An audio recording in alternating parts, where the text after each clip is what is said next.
बिस्मिल्लाहिर्रहमानिर्रहीम। Supreme court ने सुन्नी इत्तेहाद council का मखसूस नशिस्तों के जो कि ख़वातीन और अक़लियतों की है के बारे में दरख्वास्त पर फैसला सुना दिया और ये नशिस्तें पीटीआई को देने का हुक्म दिया। अब इसमें फैसला तो ये है, लेकिन एक और फैसला या एक और बात बड़ी इम्पोर्टेंट है। चीफ जस्टिस ऑफ पाकिस्तान ने कहा है कि इलेक्शन कमिश्नर अपनी जिम्मेदारियां पूरी नहीं कर सकता। बैरिस्टर गौहर समेत और शिबली फराज समेत और सुन्नी इत्तेहाद कौंसिल समेत सारे ये कह रहे हैं कि चीफ इलेक्शन कमिश्नर मुस्तफी हो जाए। कहता कौन है? कहा है पहले चीफ जस्टिस ऑफ पाकिस्तान ने कि इलेक्शन कमीशन अपनी जिम्मेदारियां पूरी नहीं कर सका। फैसले में जो सबसे अहम बात है, दरख्वास्त दहिंदा थी सुन्नी इत्तेहाद।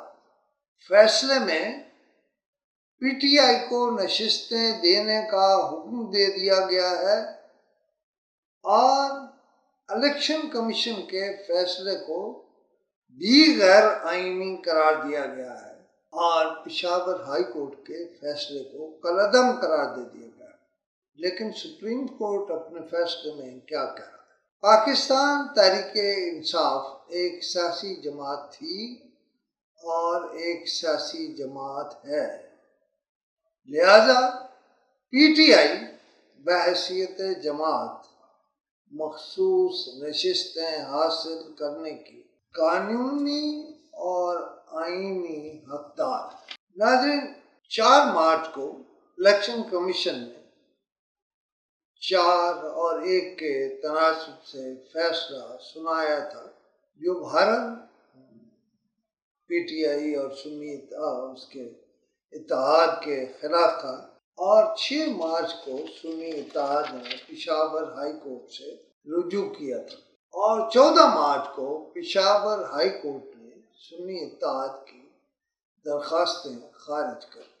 पेशावर हाई कोर्ट के 5 रुकनी लार्जर बेंच ने सुन्नी इत्तेहाद को नशिस्तें न मिलने के खिलाफ दरख्वास्त ही मुस्तरद कर दी और 2 अप्रैल को सुन्नी इत्तेहाद ने सुप्रीम कोर्ट में दरख्वास्त दायर की और 6 मई को जस्टिस मंसूर अली शाह की सरबराही में 3 रुकनी बेंच ने पेशावर हाई कोर्ट का फैसला मुअत्तल कर दिया। 3 रुकनी बेंच ने आईनी मामला होने पर लार्जर बेंच तश्कील देने के लिए मामला जजेस कमेटी को भिजवा दिया। 31 मई को सुन्नी इत्तेहाद के केस में फुल कोर्ट तश्कील दिया गया। फुल कोर्ट ने 3 जून को चीफ जस्टिस की सरबराही में पहली समाअत की और फुल कोर्ट ने 9 समाअतों के बाद 9 जुलाई 2024 को फैसला महफूज कर दिया। सुन्नी इत्तेहाद के मुताबिक 77 नशिस्तें मुतनाज़ हैं, जिनमें से 22 कौमी और 55 सूबाई असम्बली की।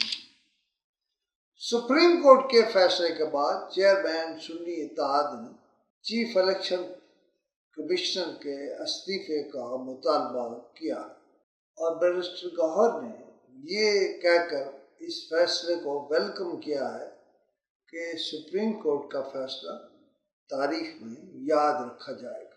वजीर कानून जनाब आजम नज़ीर ताडर फैसले के माबाद कह रहे हैं हुकूमत को कोई खतरा नहीं, सुप्रीम कोर्ट का फैसला सियासी है। सुप्रीम कोर्ट के इस फैसले पर इलेक्शन कमिश्नर इस्तीफा देकर घर जाए, यह कौन कह रहा है? जमा इस्लामी के अमीर कह रहे हैं और जो सबसे पहला असर हुआ है सुप्रीम कोर्ट के फैसले का वो ये है कि स्टॉक एक्सचेंज मंदी का शिकार हो गई। और साबिक अटॉर्नी जनरल अशरफ औसाफ कह रहे हैं कि अदालत के सामने पीटीआई का केस ही नहीं था। रिलीफ सुन्नी इत्तेहाद मांगने गई थी लेकिन पीटीआई को रिलीफ मिल गया, ये नजीर तारिक साहब कह रहे हैं। ये एक तरफ है सारी सूरत। कल सदर पाकिस्तान जनाब आसिफ अली जरदारी ने जो कहा है उसमें जब दो मुतज़ाद कुव्वतें मुकाबिल में हों तो जो ज़रा ज़्यादा और भारी जमात होती है या बंदा होता है तो दूसरे कहते चले। तो कल जरदारी साहब ने यही कहा चले। बहरहाल मैं वक्त कम है, मुकाबला सख्त है, मैं ये समझता हूँ कि वो दिन दूर नहीं जब पीटीआई, पीपल्स पार्टी, मौलाना फजल रहमान, बाप और दूसरी कई जमातें मिल के हुकूमत बना रही होंगी। मेरी इत्तला के मुताबिक इस फैसले के बाद प्राइम मिनिस्टर हाउस में एक इजलास चल रहा है। जाहिर है जब आपके हाथों में ये प्रोग्राम पहुंचेगा उस वक्त बहुत कुछ हो चुका होगा। मैं शायद इंफॉर्मेशन में पीछे रह जाऊं, लेकिन कोई भी फैसला करते हुए मेरा ये प्रोग्राम मद्देनजर ज़रूर रखिएगा। खुदा हाफिज़।